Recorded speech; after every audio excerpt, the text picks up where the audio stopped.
வணக்கம் நண்பர்களே. திமுகவை மக்கள் வீட்டுக்கு அனுப்புவார்கள் அப்படின்னு விஜய் அதிரடியா ஒரு அறிக்கை வெளியிட்டிருக்காரு. பார்த்திருப்பீங்க. கரூர் சம்பவத்துக்கு பிறகு கிட்டத்தட்ட ஒரு மாசம் விஜய் அரசியல் ரீதியாக எதுவுமே பேசல. ஆனா இப்போ கரூர் சம்பவத்தில் பாதிக்கப்பட்ட மக்களை நேரில் சந்தித்து ஆறுதல் சொன்ன பிறகு அடுத்த நாளே விஜய் அதிரடியை ஆரம்பிச்சிட்டார். நிறைய பேர் என்ன சொன்னாங்க, விஜய் கட்சி நடத்துவாரா, அவருக்கு கட்சி நடத்தக்கூடிய துணிவு இருக்குமா, கட்சியை க்ளோஸ் பண்ணிட்டு போயிடுவாரா, மறுபடியும் அவர் நற்பணி மன்றம் ஆரம்பிச்சிருவாரா, இப்படி எல்லாம் செய்திகள் வெளியிட்டாங்க. அவங்களுடைய விருப்பங்களை காமிச்சாங்க. கரூர் சம்பவம் நிச்சயமாக விஜய்க்கு மிகப்பெரிய தாக்கத்தை கொடுத்துச்சு, மிகப்பெரிய துக்கத்தை கொடுத்துச்சு, நாடு முழுவதும் மிகப்பெரிய அதிர்வலைகளை ஏற்படுத்துச்சு. எல்லோருக்குமே அது நிச்சயமாக ஒரு துக்க சம்பவம் தான். அங்கே போக முடியல அப்படிங்கிற சூழலுக்கு அப்புறம் அங்கே இருக்கிறவர்களை, அந்த துயரத்தில் பாதிக்கப்பட்டவர்களை நேரில் சந்தித்து ஆறுதல் சொன்னாரு. என்ன பண்ணார் அப்படிங்கிறது எந்த வீடியோ வெளியே வரல. அங்கு சென்றவர்கள் கொடுத்த பேட்டிகள் தான் இப்போ வெளியே வைரல் ஆயிட்டு இருக்கு. விஜய் மன்னிப்பு கேட்டாரு, கண்ணீர் விட்டாரு, காலில் விழுகிற அளவுக்கு போயிட்டாரு, காலில் விழுந்தாரு அப்படின்னு சொல்றாங்க. இதெல்லாம் தமிழ்நாடு முழுக்க தமிழ் பேசுகிற மக்கள் கிட்ட மிகப்பெரிய அளவுக்கான பாதிப்பை கொடுத்திருக்கு, தாக்கத்தை கொடுத்திருக்கு.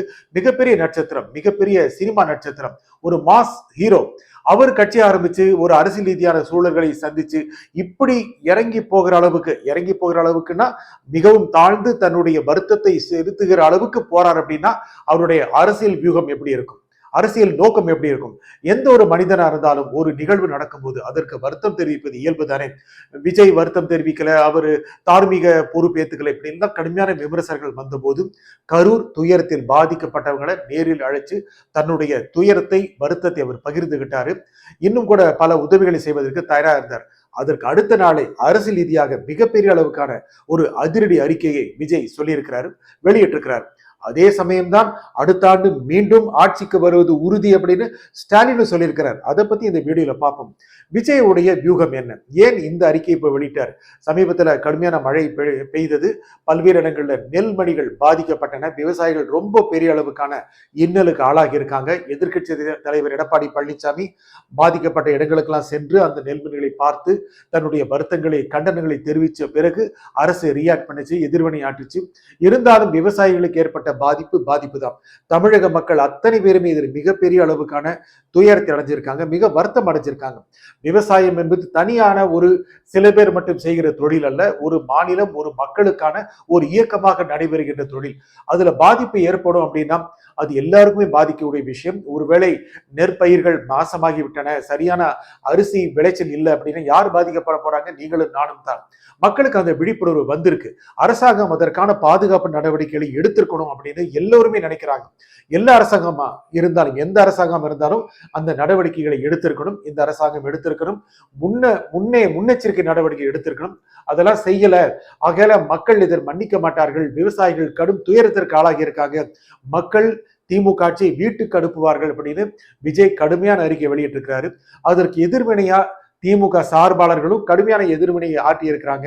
ஏன்னா விஜய் இப்போதான் அறிக்கை வெளியிருக்கிறாரு, ஒரு மாசம் எதுவுமே செய்யல அப்படிலாம் சொல்றாங்க. விஜய் ஒரு மாதம் அமைதி காத்தார் தான், அது அவருடைய காரணங்கள் அவருக்கு இருக்கும். அவர் வெளியே வந்திருக்கலாம், பேசியிருக்கலாம், செய்தியாளரை சந்தித்திருக்கலாம். இருந்தாலும் அவரும் அதற்கான ஒரு நேரத்தை பார்த்திருக்கிறார். அவர் நிச்சயமாக பிரச்சாரம் மேற்கொள்வார், பல்வேறு மாவட்டங்களுக்கு செல்வார், தலைநகர்களுக்கு செல்வார், அங்கு பொதுக்கூட்டங்களை நடத்துவார்.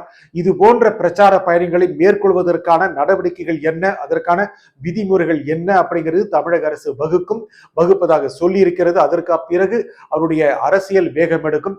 இப்போவே இந்த அறிக்கை மூலமாகவே அவருடைய அரசியல் வேகம் எடுத்து விட்டது என்றுதான் அரசியல் ஆய்வாளர்கள், நோக்கர்கள் பார்க்கிறார்கள். ஆகையால விஜய் ஒரு அடுத்த கட்டத்துக்கு நிச்சயமா போயிருக்கிறார். இந்த சமயத்துல அடுத்த ஆண்டு மீண்டும் திமுக ஆட்சிக்கு வரும் அப்படின்னு ஸ்டாலின் சொன்னதை நிச்சயமா கவனிக்கிறோம். முக்கியமாக கட்சி நிர்வாகிகள், கட்சியுடைய தொண்டர்கள் மத்தியில செயலாற்றுகிறவர்கள் கிட்ட அவர் பேசும்போது நிச்சயமாக அடுத்த ஆண்டு ஆட்சியில் அமர்த்த வேண்டும், திமுகவை மறுபடியும் ஆட்சியில் அமர்த்த வேண்டும். இது ஒன்றும் தன்னுடைய கர்வத்தால் சொல்லப்பட்டதல்ல, அது விருப்பம் மட்டுமில்ல, மக்களுடைய விருப்பம், அதை நிறைவேற்றணும் அப்படின்னு ஸ்டாலின் சொல்லியிருக்கிறார். அது சொன்னதன் மூலமாக தொண்டர்களுக்கு உற்சாகம் கொடுக்கிறது மட்டுமல்ல, தன்னுடைய விருப்பம் என்ன, லட்சியம் என்ன அப்படிங்கிறதே அவர் காமிச்சிருக்கிறாரு. சமீப காலமாக அவருடைய வேகம் நீங்கள் நல்லா கவனிக்கக்கூடியதாகத்தான் இருக்கும். இதுவரைக்கும் 2 கட்சிகள் மட்டும்தான் மிகப்பெரிய கட்சிகளாக இருக்கின்றன. அது யாருமே மறுக்க முடியாது. திமுக, அண்ணா திமுக தொடர்ந்து ஆட்சியில் இருந்து வந்திருக்கின்றன. இருக்கின்றன. மாறி மாறி அவர்கள் கடந்த 60 ஆண்டுகளாக திராவிட கட்சிகளின் ஆட்சியில் தமிழகம் நிச்சயமாக நல்ல முன்னேற்றம் கண்டிருக்கிறது. நிறைய குறைகள் உண்டு, நிர்வாக குறைகள் உண்டு, ஊழல் குற்றச்சாட்டுகள் உண்டு, அதெல்லாம் இல்லைன்னு சொல்ல முடியாது. இருந்தாலும் தமிழகத்தை முன்னேற்றிய ஒரு கட்சிகளாக, முன்னேற்றிய கட்சிகளாக திமுகவும் அதிமுகவும் இருக்கின்றன. ஆனால் இதற்கு மாற்றாக வருவதற்கான முயற்சிகளை பல கட்சிகள் எடுத்திருக்கின்றன. இப்பொழுது விஜய் கட்சி ஆரம்பித்து தாவேகா ஒரு வேகமாக முன்னேறுகிற கட்சியாக இருக்கிறதால எல்லா கட்சிகளும் அந்த கட்சி மீது தன்னுடைய பார்வை செலுத்துகின்றன. திமுக முக்கியமாக விஜய் மீது ஒரு கண் வைத்திருக்கிறது. விஜய் உடைய கட்சியை பார்த்து திமுக நிச்சயமாக அஞ்சுகிறது. இது ஒன்றும் குறைவாக சொல்வதல்ல. எல்லா கட்சிகளுக்கும் எதிர்கட்சிகளை பார்த்து ஒரு நோக்கம் உண்டு, அச்சம் உண்டு. அது எந்த கட்சியா இருந்தாலும் சரி. நாம் தமிழர் கட்சி மட்டுமே நிராகரிக்கப்பட வேண்டிய கட்சியா இல்லையே.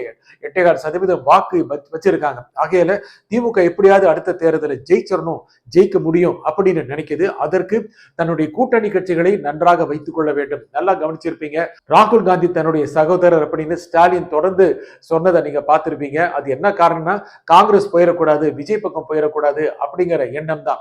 விஜய் பக்கம் காங்கிரஸ் போகலாமோ அப்படிங்கிற எண்ணம் நிறைய அரசியல் வட்டாரத்தில் வர ஆரம்பிச்சிருச்சு. பீகாருடைய தேர்தல் முடிவுக்கு பிறகு காங்கிரஸ் ஒரு முடிவு எடுக்கும், காங்கிரஸ் அப்படியே பனியூர் பக்கம் போயிருமோ அப்படிங்கிற எண்ணம் திமுக காரங்களுக்கு இருக்கு. ஆனா காங்கிரஸை மட்டுமே நம்பி திமுக நல்லா கவனிக்கணும். திமுக மிகப்பெரிய கட்சி, ஒரு ஆளும் கட்சி, நிறைய திட்டங்களை கொண்டு வந்திருக்கு, நிறைய கட்சிகள் அவங்க கூட இருக்கு, எல்லாருக்கும் ஒரு வாக்கு வங்கி இருக்கு. ஆனா காங்கிரஸ்ங்கிறது ஒரு ஐடென்டிட்டி மாதிரி இருக்கு. சிறுபான்மையினர் காங்கிரஸ் பக்கம் இருப்பார்கள் அப்படிங்கிற ஒரு ஐடென்டிட்டி இருக்கிறதுனால விஜய் பக்கம் அவங்க போயிட்டாங்கன்னா என்ன பண்றது அப்படிங்கிற கவலை நிச்சயமாக திமுகவுக்கு உண்டு. எப்படியும் அவங்களை கூட வச்சுக்கணும் அப்படின்னு திமுக நினைக்குது. அடுத்த தேர்தலை கடந்த முறையை விட கொஞ்சம் அதிக இடங்களை கொடுக்க வாய்ப்பு இருக்கு. 25 இடங்கள் கடந்த தேர்தலை கொடுத்தாங்க சட்டப்பேரவையில. இந்த தடவை 18 சொல்லிட்டு இருக்காங்க. 40-60 வரைக்கும் கேட்கறாங்க. சரி, ஒரு 7-8 தொகுதி அதிகம் கொடுக்கவும் வாய்ப்பு இருக்கு. அதை விட அதிகமாக விஜய் கொடுத்தார் என்றால் ஏன் காங்கிரஸ் போகாதுங்கிற எண்ணமும் இருக்கு. இதெல்லாம் வச்சுக்கிட்டு தான் விஜய் மக்கள் திமுகவை வீட்டுக்கு அனுப்புவார்கள் அப்படிங்கிற அறிக்கையை விட்டிருக்கிறார். விவசாயிகள் நலனை அரசு கவனிக்க வேண்டும், தமிழக அரசு தவறிவிட்டது இப்படிங்கிற வார்த்தைகள் பிரயோகம் இருந்திருக்கலாம்ல. ஆனால் அது மிகுந்த முக்கியமான ஹைலைட். மக்கள் திமுகவை வீட்டுக்கு அனுப்புவார்கள். ரொம்ப ஒரு ஹார்ட் ஸ்டேட்மெண்ட் அது. அது மிகப்பெரிய ஹார்ட் ஸ்டேட்மெண்ட். இத்தனை ஒரு மாசம் சைலண்டா இருந்தவர் விடுற ஸ்டேட்மெண்ட் ஆகுது. எல்லாருமே அதிர்ந்து போயிட்டாங்க. இனிமேல் மெதுவா ஆரம்பிப்பார் போல இருக்கு அப்படின்னு நினைச்சாங்க. எடுத்தோடனே டாப் கியர்ல போயிட்டாரு, சர்ன்னு போயிட்டாரு. அதனால போற விதம் பார்க்கும் பொழுது அடுத்தடுத்து மிக கடுமையான விமர்சனங்களுடன் கூடிய அறிக்கைகள் வரும் மாதிரி தெரியுது. ஒரு நவம்பர் 2வது வாரத்துக்கு பிறகு அவருடைய தேர்தல் சுற்றுப்பிரச்சார பயணம் தொடங்கும். அதுக்கான அறிகுறிகள் தான் தெரியுது. இன்னும் கூட அந்த கட்சியுடைய செயற்குழு பொதுக்குழு கூட்டங்கள் நடக்க இருக்கு. நிர்வாகிகள் மாற்றப்பட போறாங்க. நிறைய நிர்வாகிகளுக்கு வேற பணிகள் கொடுக்கிற திட்டத்துல விஜய் இருக்கிறாரு.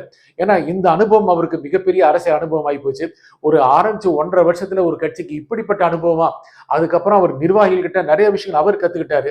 இதெல்லாம் வச்சு பார்க்கும்போது விஜய் டாப் கியர்ல போயிட்டு இருக்கிறாரு. விஜய் போகிற போக்க பார்த்து ஏற்கனவே டாப் கியர்ல போயிருக்கிற திமுக, அதிமுக போற கட்சிகள் எல்லாமே இன்னும் தன்னுடைய கியரை இன்னும் தள்ளி மேல போக பாக்குறாங்க. விஜய் ஒரு மிகப்பெரிய சினிமா பிம்பம். அவர் சொன்னார்னா உடனுக்குடனே எடுபடுது. அவர் சொன்னார்னா உடனுக்குடனே வைரல் ஆயிருது. அவர் சொன்னார்னா நிறைய பேருக்கு ரீச் ஆகுது. நிறைய பேர் அதற்கு எதிராக கண்டனங்களை சொல்லவும் வாய்ப்பு ஏற்படுது. அந்த அளவுக்கான ஒரு வைரல் பொலிட்டிஷியனா விஜய் இருக்கிறாரு. அவருடைய செயல் திட்டங்கள் எல்லாமே புதுசா ஆக போகுது. ஆகையில அவர் விஜய் எதிர்க்கக்கூடிய கட்சி சாதாரண கட்சியில திமுக, அதுவும் முழு மூச்சரை இறங்கி இருக்கு. கடுமையான போட்டி, அரசியல் போட்டி காத்திருக்கு. நன்றி, வணக்கம்.